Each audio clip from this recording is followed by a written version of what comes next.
उनका सत्कार तथा ऋषियों के पूछने पर वायु के द्वारा पशुपाश एवं पशुपति का तत्व की विवेचन। सूत जी कहते हैं, मुनीश्वरों, उस समय उत्तम व्रत का पालन करने वाले उन महाभाग महर्षियों ने उस देश में महादेव जी की आराधना करते हुए एक महान यज्ञ का आयोजन किया। वह यज्ञ जब आरंभ हुआ तब महर्षियों को सर्वथा आश्चर्यजनक जान पड़ा। तदंतर समय बीतने पर जब प्रचुर दक्षिणाओं में युक्त वह यज्ञ समाप्त हुआ तब ब्रह्मा जी की आज्ञा से वायुदेव स्वयं वहां पधारे। उनको आया देख दीर्घ काल का यज्ञ का अनुष्ठान करने वाले वे मुनि ब्रह्मा जी के बात को याद करके अनुपम हर्ष का अनुभव करने लगे। उन सबने उठकर आकाश जन्मा वायु देवता को प्रणाम किया और उन्हें बैठने के लिए एक सोने का बना हुआ आसन दिया। वायु देवता उस आसन पर बैठे।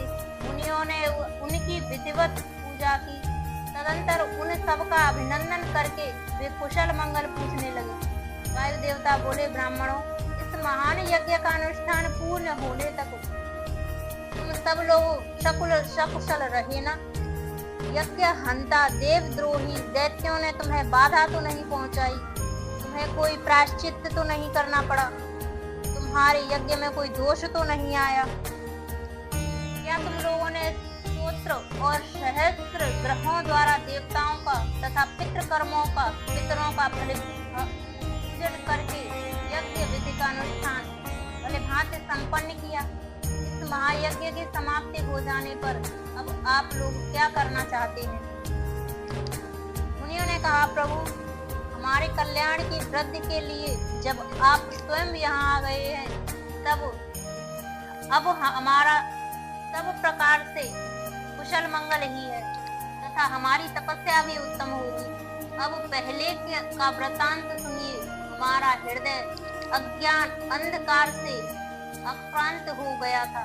तब हमने विज्ञान की प्राप्ति के लिए पूर्व काल में प्रजापति की उपासना की।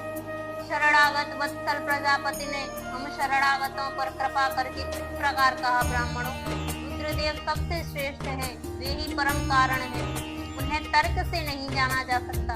भक्तिमान पुरुष ही उनके स्वरूप को ठीक ठीक देखता और समझता है। भक्ति भी उनकी कृपा से ही मिलती है और उस कृपा से परम आनंद की प्राप्ति होती है।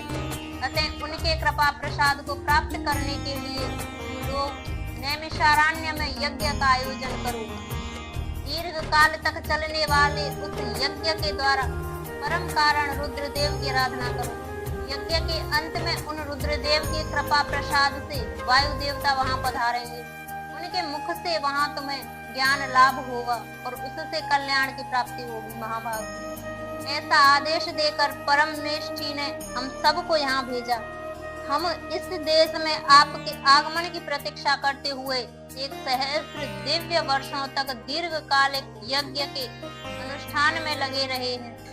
अतः इस समय आपके आगमन के सिवा हमारे लिए दूसरी कोई प्रार्थनीय वस्तु नहीं है।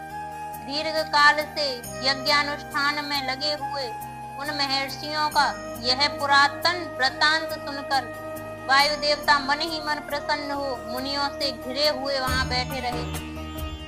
फिर उन सबके पूछने पर उनके भक्ति भाव की वृद्धि के लिए उन्होंने भगवान शंकर के सृष्टि आदि ऐश्वर्य को संक्षेप से बताया।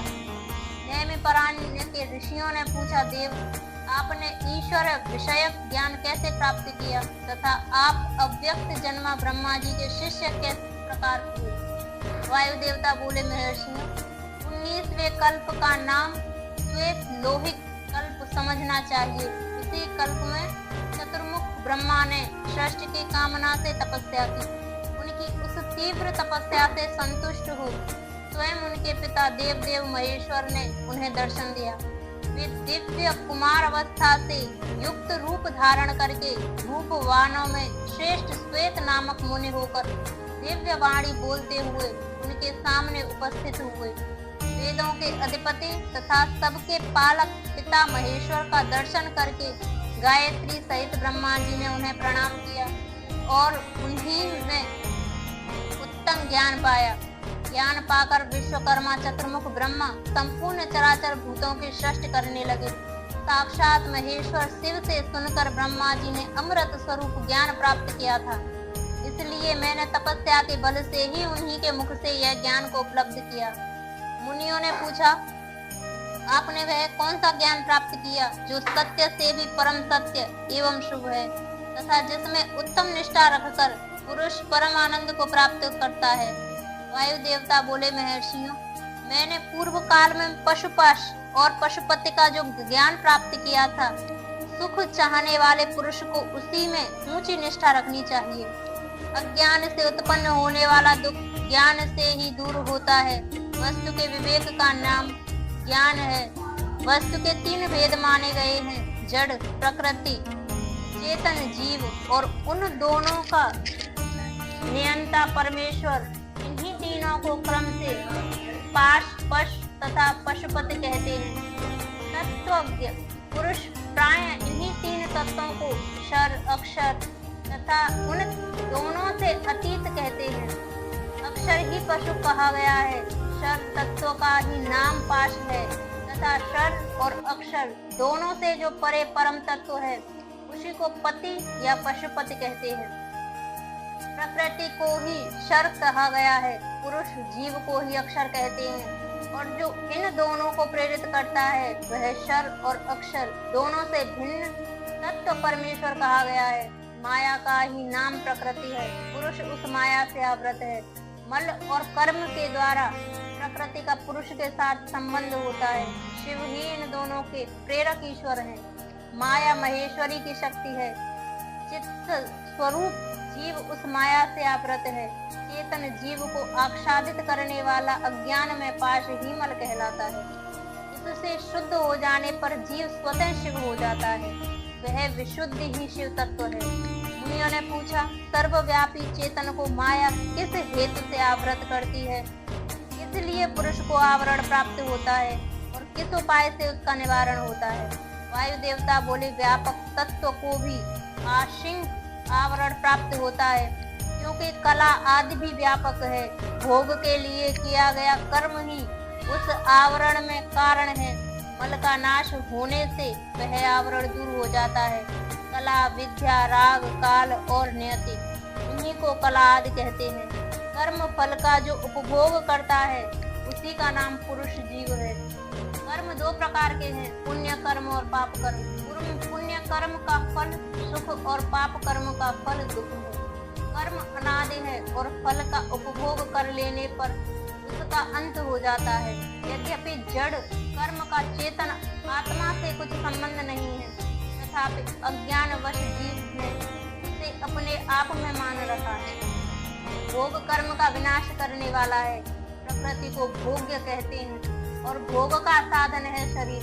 ब्रह्म, इंद्रियां और अंतकरण उसके द्वार हैं। अतिशय भक्ति भाव से उपलब्ध हुए महेश्वर के कृपा प्रसाद से मल का नाश होता है और मल का नाश हो जाने पर पुरुष निर्मल शिव के समान हो जाता है। विद्या पुरुष की ज्ञान शक्ति को और कला उसकी क्रिया शक्ति को अभिव्यक्त करने वाली है। राग भोग्य वस्तु के लिए क्रिया में प्रवक्त करने वाला होता है। काल उसमें अपछेदक होता है और नियति उसे नियंत्रण में रखने वाली है। अव्यक्त रूप जो कारण है वह त्रिगुणमय है। उसी से जड़ जगत की उत्पत्ति होती है और उसी में उसका लय हो जाता है। तत्व चिंतक पुरुष उस अव्यक्त को ही प्रधान और प्रकृति कहते हैं। तत्व, रज और तम, ये तीनों गुण प्रकृति से प्रकट होते हैं। तिल में तेल की भांति वे प्रकृति में सूक्ष्म रूप से विद्यमान रहते हैं।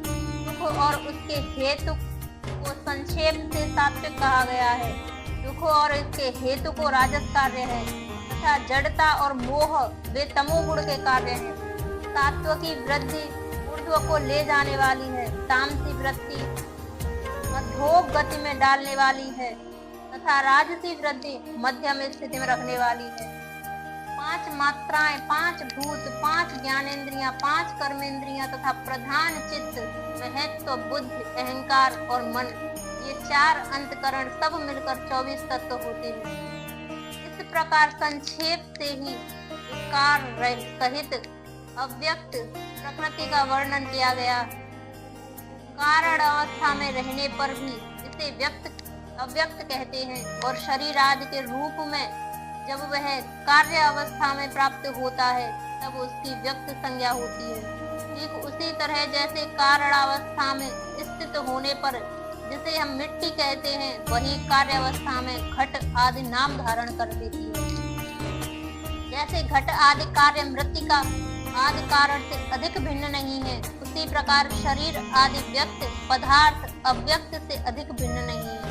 इसलिए एकमात्र अव्यक्त ही कारण करण उनका आधारभूत शरीर तथा भोग्य वस्तु है, दूसरा कोई नहीं। मुनियों ने पूछा, प्रभु बुद्धि इंद्रिय और शरीर से व्यतिरिक्त इसी आत्मा नामक वस्तु की वास्तविक स्थिति कहाँ है?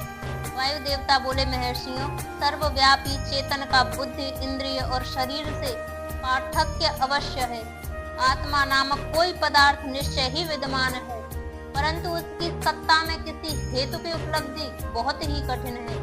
सत्पुरुष बुद्धि इंद्रिय और शरीर को आत्मा नहीं मानते, क्योंकि स्मृति बुद्धि का ज्ञान अनियत है तथा उसे संपूर्ण शरीर का एक साथ अनुभव नहीं होता। इसलिए वेदों और वेदांतों में आत्मा को पूर्वानुभूत विषयों का स्मरण करता संपूर्ण ज्ञेय पदार्थों में व्यापक तथा अंतर्यामी कहा जाता है। यह न स्त्री है, न पुरुष है, और न ही नपुंसक है, न ऊपर है, न अलग बलग में है, न नीचे है, न किसी स्थान विशेष में। यह संपूर्ण चल शरीर में अविचल निराकार एवं अविनाशी रूप स्थित है।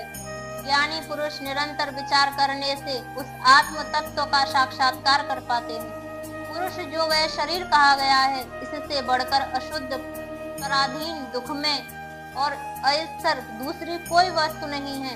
शरीर ही सब विपत्तियों का मूल कारण है। उससे युक्त हुआ पुरुष अपने कर्म के अनुसार सुखी दुखी और मूढ़ होता है। जैसे पानी से सींचा हुआ खेत अंकुर उत्पन्न करता है, उसी प्रकार अज्ञान से आप्लावित हुआ कर्म नूतन शरीर को जन्म देता है। ये शरीर अत्यंत दुखों के आलय माने जाते हैं। इनकी मृत्यु अनिवार्य होती है।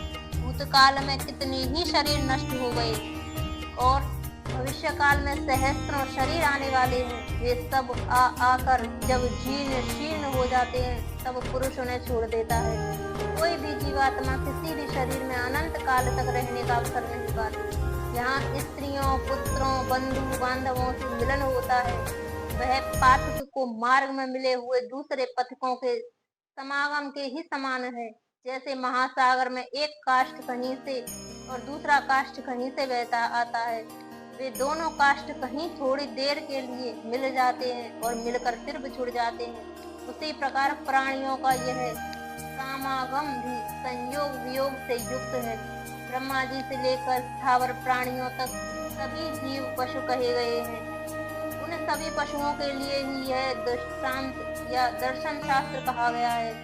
यह जीव पाशों में बांधता हुआ और सुख दुख भोगता है, इसलिए पशु कहलाता है। यह ईश्वर की लीला का साधन भूत है, ऐसा ज्ञानी महात्मा कहते हैं।